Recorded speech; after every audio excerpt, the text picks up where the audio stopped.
வணக்கம், ஐ எம் தினேஷ் பாபு. அனைவருக்கும் வணக்கம். நாங்கள் டான் பாஸ்கோ பாலிடெக்னிக் கல்லூரியில் 2ஆம் ஆண்டு மெக்கானிக்கல் துறை பயின்று வருகின்றோம்.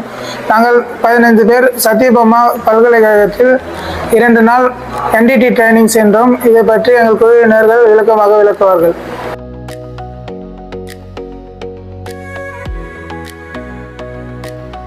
நான் NDT பற்றி பேச வந்துள்ளேன். NDT என்பது நான் டிஸ்ட்ரக்டிவ் டெஸ்டிங். ஒரு பொருளின் மேல்பரப்பு மற்றும் உட்பரப்பு குறைபாடுகளை கண்டறிய NDT டெஸ்ட் பயன்படுத்தப்படுகிறது.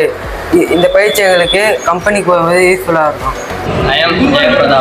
நான் உங்களுக்கு ரேடியோகிராஃபி டெஸ்டிங்கை பற்றி பேச வந்துள்ளேன். ரேடியோகிராஃபி டெஸ்டிங் என்பது எக்ஸ்ரே மூலமாக வெல்டிங் டிஃபெக்ட்ஸ் அண்ட் கிராக்ஸை கண்டறிய உதவுகிறது மற்றும் ப்ராப்பர்ட்டிஸ் அண்ட் வெல்டிங் ஸ்ட்ரக்சரை கண்டறிய உதவுகிறது.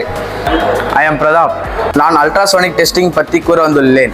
அல்ட்ராசோனிக் டெஸ்டிங் என்பது ஒரு பொருளின் மீது அல்ட்ராசோனிக் வேவ் பயன்படுத்தி பொருளில் உள்ள கிராக், ஸ்ட்ரக்சர் போன்றவற்றை கண்டறிய பயன்படுத்தப்படுகிறது. மேலும் இந்த அல்ட்ராசோனிக் வேவை பயன்படுத்தி பொருளில் உள்ள குறைபாடுகளை துல்லியமாக கண்டறியலாம். I am Abinesh. NDT testing என்பது முதலாவதாக மேக்னெட் டெஸ்டிங்கை பற்றி பார்ப்போம். மேக்னெட் டெஸ்டிங் வியூவை ஒரு பொருளை உடைக்காமல் வெல்டிங் ஆர்க், வெல்டிங் ஜாயிண்ட் ஆர்க்கை கண்டுபிடிக்க உதவுகிறது. I am Dinesh Kumar. Liquid penetrant testing என்பது ஒரு பொருளை உடைக்காமல் அல்லது அதில் உள்ள கிராக்குகளை கண்டுபிடிக்கலாம். இதில் பயன்படுத்தப்படும் லிக்விடுகள் cleaner, penetrant, developer. I am Balamurugan. UV black லைட்டை பற்றி பார்க்கலாம். அல்ட்ரா வயலைட் ஒரு பொருளின் அடிக்கும் பொழுது அதில் உள்ள குறைபாடுகளை கண்டறியலாம். பெனட்ரன்ட் லிக்யூடை ஒரு பொருளின் செலுத்தும் பொழுது அதில் உள்ள கிராக்குகளை ஃப்ளோ மூலமாக கண்டறியலாம். இதில் போன்ற பல டெஸ்டிங்கள் இதற்கு பயன்படுகிறது.